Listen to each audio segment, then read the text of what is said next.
from Deloitte Tax. Welcome to the Tax News and Views podcast. In this series, we talk to specialists from Deloitte about the latest business issues.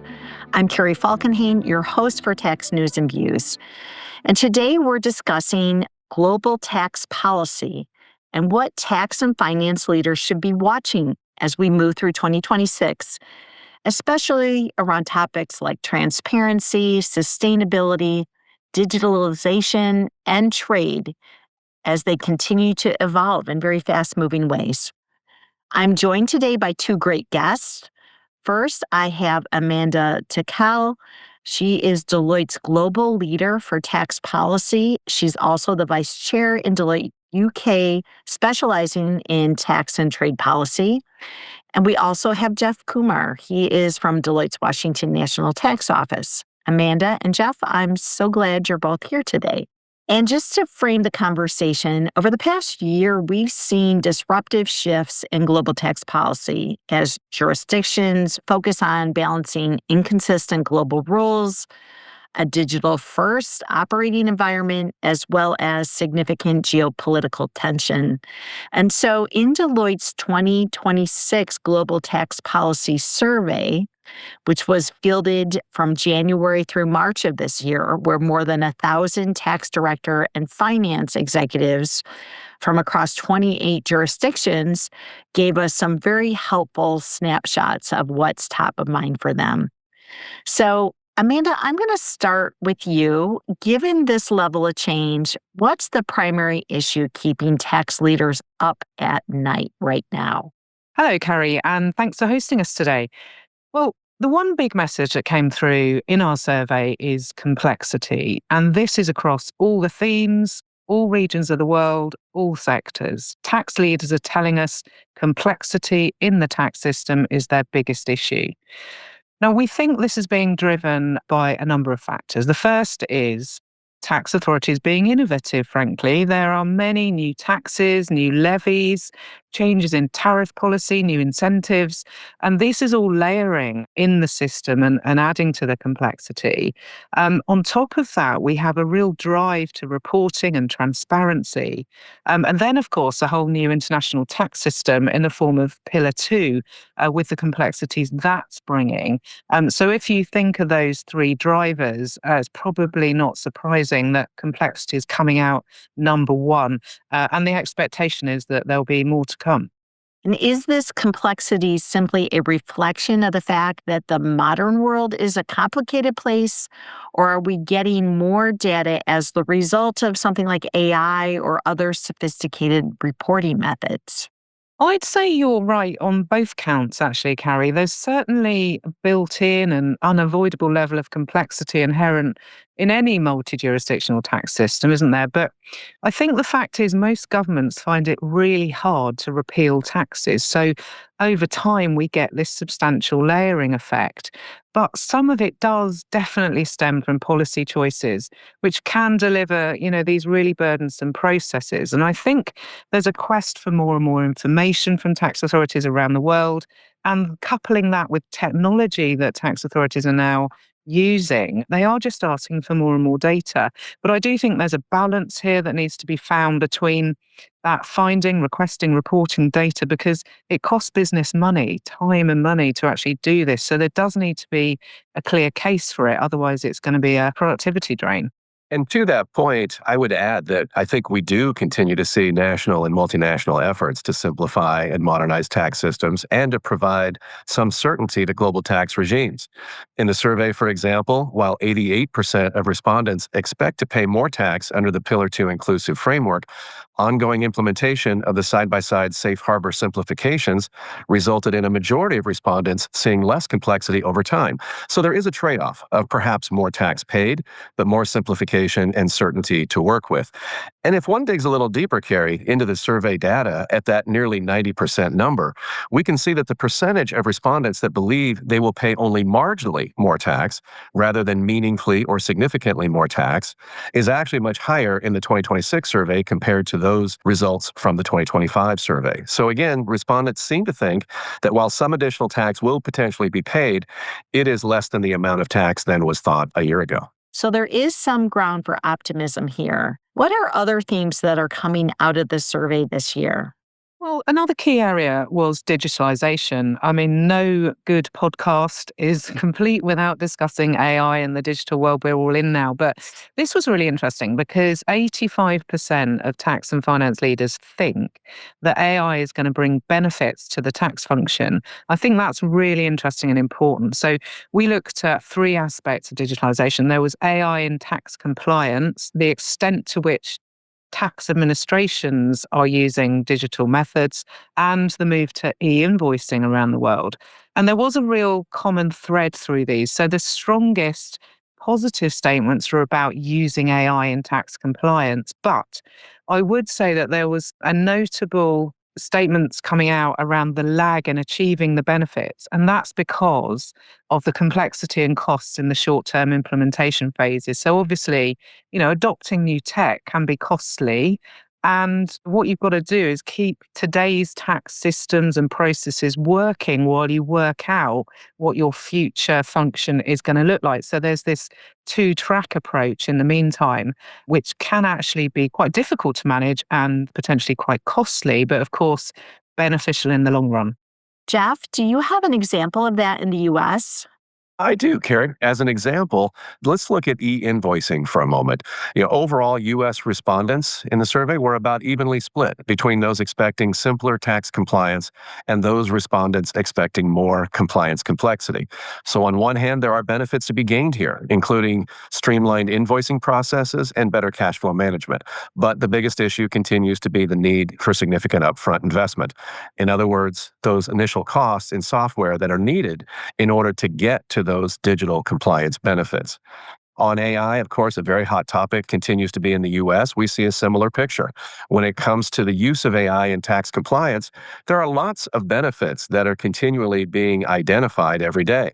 But there are lingering doubts about implementation and more concern, particularly recently, about usage costs, as well as the inherent complexity in moving to those new automated systems. Yeah, Jeff, and I'll just add in maybe to complete the set on tax administration and how that is digitalizing. This is interesting because tax authorities around the world are moving at different speeds in the way that they're using both technology and some advanced AI, actually. And this is great in terms of adoption and hopefully making things more efficient and effective in the way tax is managed, but can be quite challenging for taxpayers because of the different ways the tech is being adopted and the different speeds. So the OECD has been doing a lot of work on this, and they have an ambition which is known as Tax Administration 3.0. And that is that there's going to be a world where tax just happens. But I think what the surveys told us when you dig into the detail is that a lot has to happen before tax just happens. But we're on the right path to getting there, according to the OECD. We've talked about complexity and we've talked about the balance between costs and benefits around digitization. Are there any other key themes or surprises? I would flag one more, and that I think is an area that's going to be increasingly important, and that is tax incentives. So across several areas, we are seeing cited the use of more tax incentives and reliefs to shape policy outcomes that governments want to achieve. Now, this could be around attracting investment or retaining investment in a market. It could be around talent. We actually saw percentage-wise 38% of respondents expected to see new incentives in future on top of all the ones already available. And 57% expect those existing incentives that are out there at the moment to remain really valuable. So it was showing us that this is a changing area and a growing area to look out for.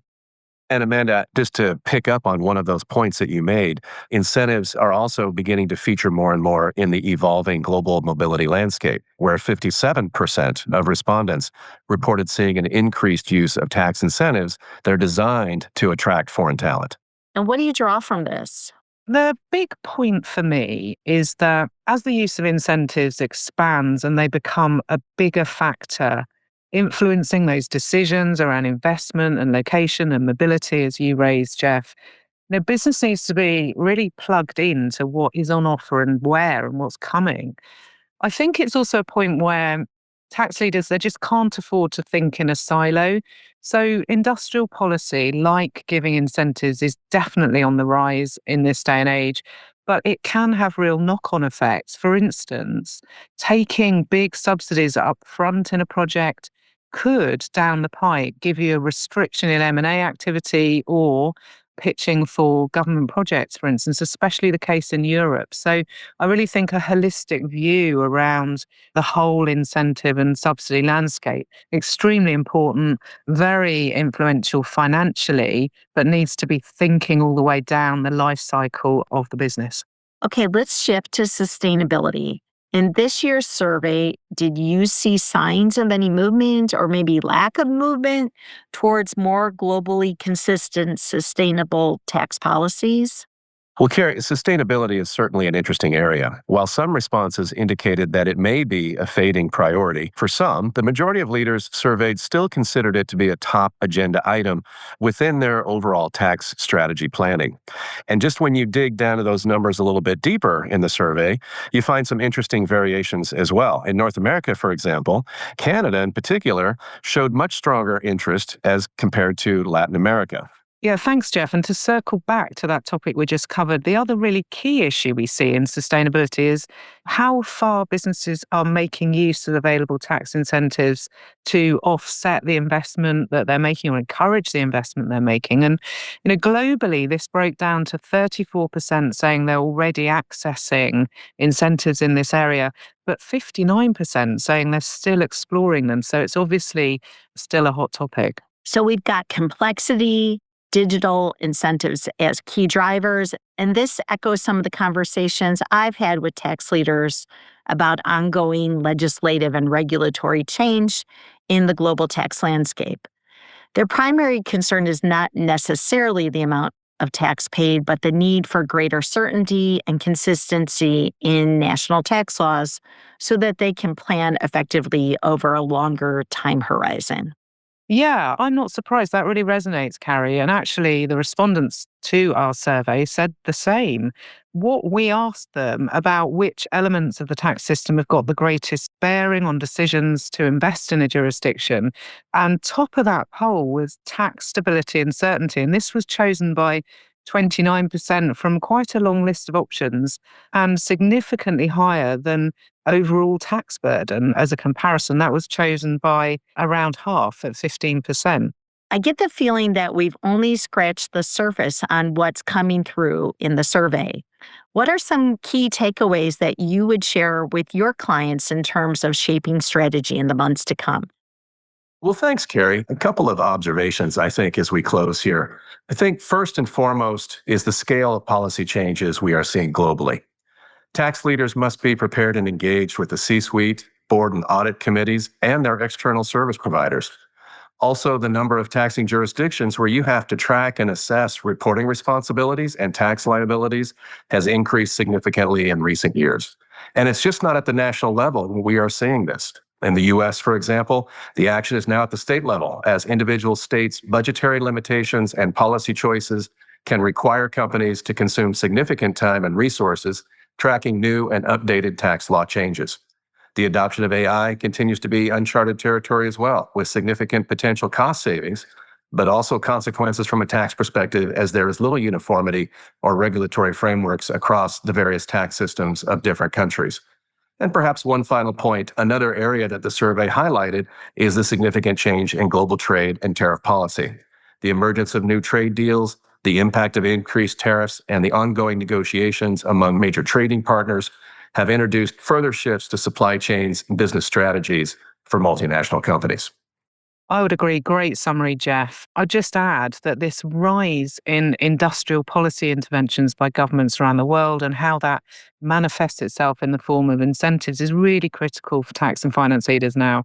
And plus, keeping abreast of all these new reporting requirements and some of the announcements coming out of the OECD and the UN here.